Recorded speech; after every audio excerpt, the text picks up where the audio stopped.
Bonjour. Dans cet exercice, je vais calculer les mensualités d'un crédit ainsi que le tableau d'amortissement de ce même crédit. Alors, ce crédit, c'est un prêt de 10 000 euros à un taux annuel de 7,78, comme on peut le voir en ce moment dans des publicités auprès d'un organisme prêteur très connu. Et puis, sur une durée de 12 mois, c'est-à-dire un an. Alors, pour calculer la mensualité, j'utilise la fonction VPM, fonction que l'on peut trouver dans tous les tableurs. Parenthèse, j'indique le taux. Alors ici, le taux est un taux annuel. Je le convertis en divisant par 12 en un taux mensuel, puisque il faut que ça reste homogène.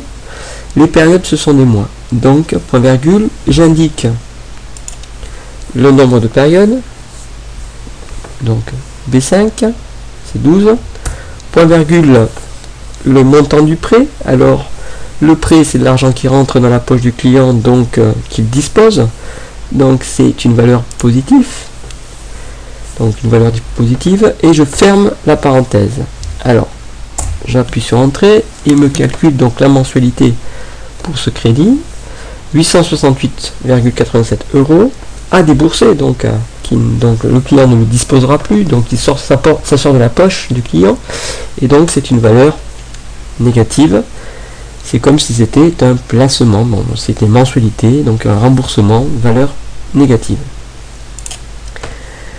Je vais calculer maintenant les intérêts par période de la table d'amortissement. Pour ce faire, j'utilise la fonction intérêt perçu, parenthèse.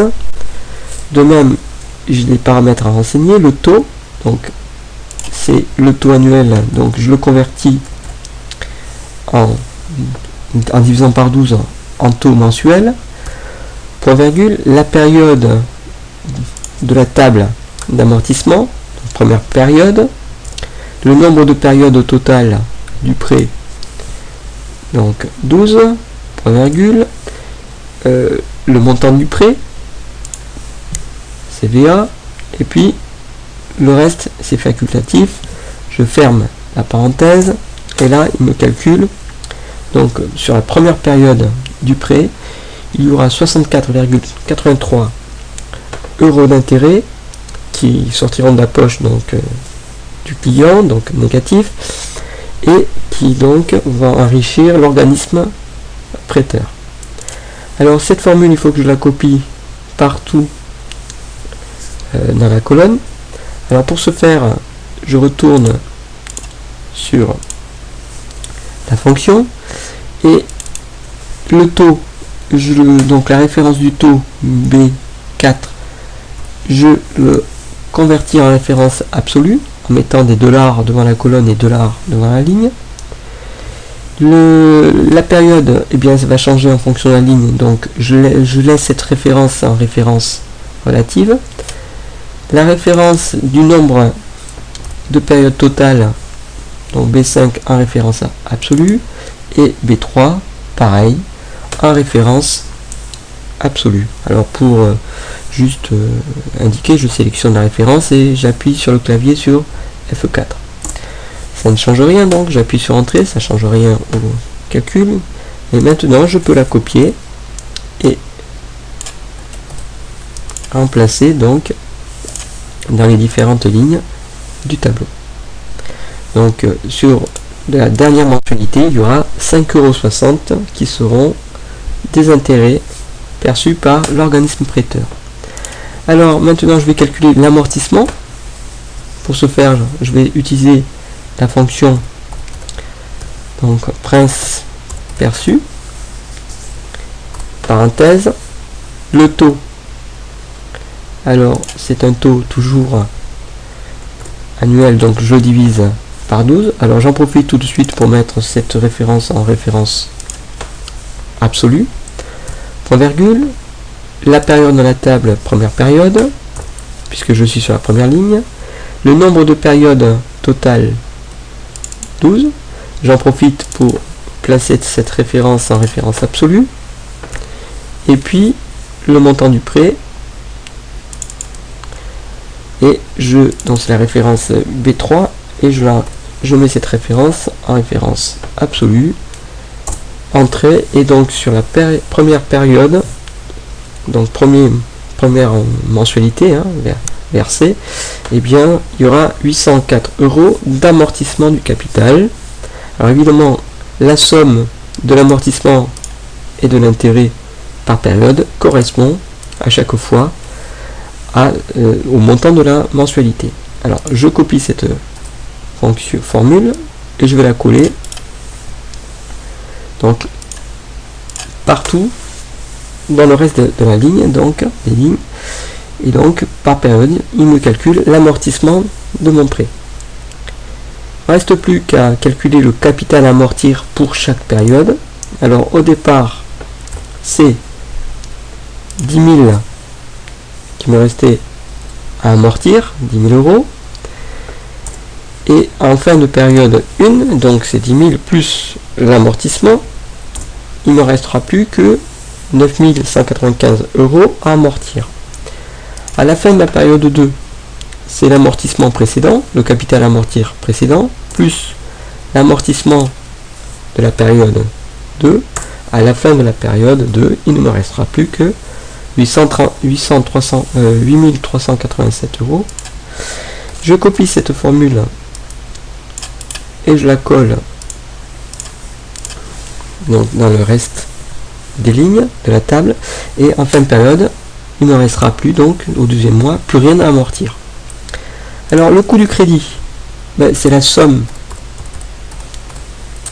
des intérêts.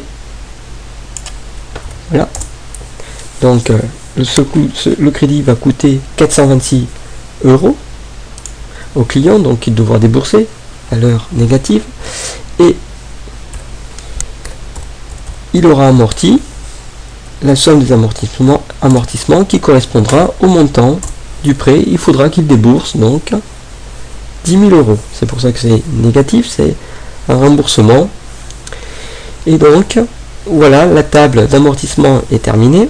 J'aurais pu calculer le coût de crédit d'une autre façon que de faire la somme des intérêts, en utilisant la formule donc valeur capitalisée un peu spéciale, donc en mettant un taux de 0, en renseignant le nombre de périodes 12, les différents versements effectués, donc 868, et le prêt qui était de 1000, et voilà, donc il me trouve un coût de crédit de 426 qui correspond donc à 426 le coût du crédit. Merci de m'avoir écouté, à vous de jouer. Bonjour, je vais utiliser des formules finance, catégorie finance, pour calculer par exemple ici valeur capitalisée. Donc un client place 10 000 € sur un compte dont le taux annuel est de 2,50 sur une période de 4 années. Pour calculer le capital qui lui sera versé, j'utilise la fonction égale PC, valeur capitalisée, j'ouvre la parenthèse, je vais indiquer le taux, point virgule, le nombre de périodes, 4, s'il y a des versements, donc il ne réalise aucun versement, donc je tape 0,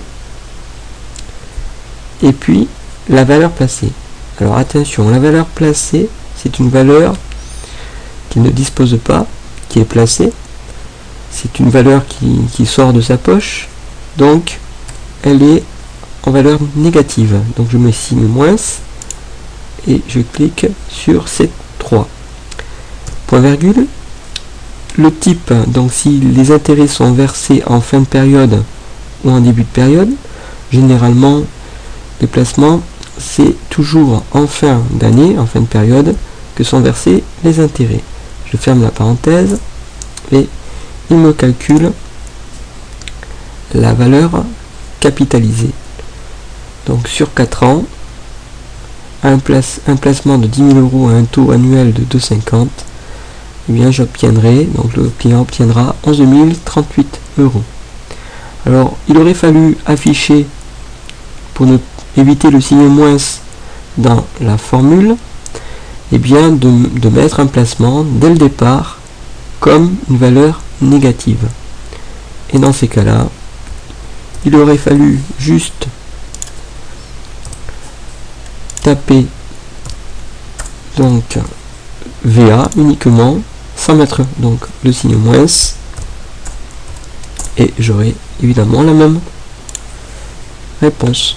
Donc voilà, merci de m'avoir écouté, à vous de jouer.